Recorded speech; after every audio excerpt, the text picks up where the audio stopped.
Hello and welcome students, Gyanjyoti coaching সেন্টারের পক্ষ থেকে তোমাদের সকলকে আরো একবার স্বাগত। First semester major political science paper 2 থেকে 3 মার্কসের কিছু কোয়েশ্চেন্স অ্যাজ এ সাজেশন কিন্তু তোমাদের সামনে আজকে আমি নিয়ে এসেছি বা এগুলো আমি আলোচনা করব।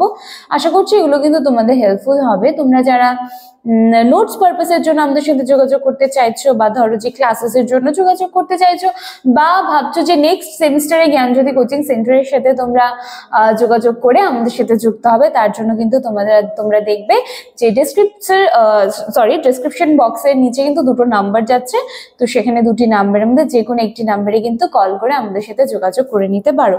চলো এক্সট্রা কথা না বাড়িয়ে আমি কাজের কথায় ফিরে আসি।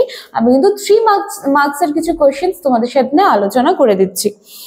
সবার প্রথমে রয়েছে ভারতের সংবিধানের প্রস্তাবনার তাৎপর্য আলোচনা করো। ভারতের সংবিধানের প্রস্তাবনার তাৎপর্য আলোচনা করো। এরপরে বলছে ভারতের সংবিধানের 368 অনুচ্ছেদ যেটা রয়েছে সেটা সম্পর্কে কিন্তু জানতে চাওয়া হচ্ছে এবং এগুলো কিন্তু সবটাই 3 মার্কসের। এরপরে রয়েছে লোকসভার স্পিকার, ঠিক আছে, নাম্বার 3 রয়েছে লোকসভার স্পিকার। তারপরে রয়েছে ভারতের উপরাষ্ট্রপতি, তারপরে রয়েছে ভারতের উপরাষ্ট্রপতি, এগুলো কিন্তু সবটাই 3 মার্কসের, তো সেইভাবে কিন্তু তোমরা পড়ে যেও। তারপর রয়েছে মৌলিক অধিকার এবং রাষ্ট্রীয় নীতির নির্দেশমূলক নীতির মধ্যে পার্থক্য। মৌলিক অধিকার এবং রাষ্ট্রীয় নীতির নির্দেশমূলক নীতির মধ্যে পার্থক্য আলোচনা করো। পরবর্তী প্রশ্ন, রাজ্যপালের বিবেচনামূলক ক্ষমতা অথবা এর বিবেচনামূলক ক্ষমতা সংক্ষেপে আলোচনা করো। রাজ্যপালের বিবেচনামূলক ক্ষমতা অথবা এর বিবেচনামূলক ক্ষমতা সংক্ষেপে আলোচনা করো, ঠিক আছে। এরপরে রয়েছে ভারতীয় নাগরিকদের মৌলিক কর্তব্যগুলি কি কি রয়েছে সেগুলো কিন্তু জানতে চাওয়া হয়েছে। মৌলিক কর্তব্য বলো, মৌলিক অধিকার বলো, এগুলো কিন্তু খুব ভালো করে তোমরা দেখে যেও। আচ্ছা, ভারতীয় নাগরিকদের মৌলিক কর্তব্য।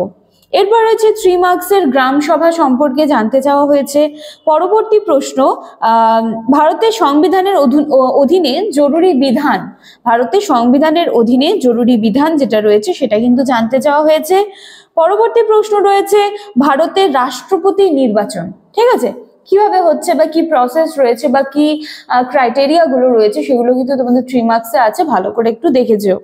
তারপর রয়েছে রাষ্ট্রপতির ভেটো ক্ষমতা, রাষ্ট্রপতির ভেটো ক্ষমতা। এবং পরবর্তী প্রশ্ন রয়েছে বিকেন্দ্রীকরণ, 3 মার্কসের বিকেন্দ্রীকরণ। এবং শেষ প্রশ্ন রয়েছে কিন্তু জোটের রাজনীতি, ঠিক আছে, এবং শেষ প্রশ্ন রয়েছে কিন্তু জোটের রাজনীতি। তো চলো এই কটা কিন্তু প্রশ্ন আমার মনে হয়েছে যে তোমাদের সাথে আলোচনা করলে হয়তো তোমাদের হেল্পফুল হবে এক্সামে, তো আমি প্রশ্নগুলো আমি আলোচনা করে দিলাম। আশা করছি তোমরা এগুলো একটু কেয়ারফুলি পড়বে। তো চলো দেখা হচ্ছে নেক্সট দিনের ক্লাসে নতুন কোনো সাজেশন নিয়ে বা ধরো যে কোনো ভিডিওস নিয়ে। দেখা হচ্ছে নেক্সট দিনের ক্লাসে। Thank you.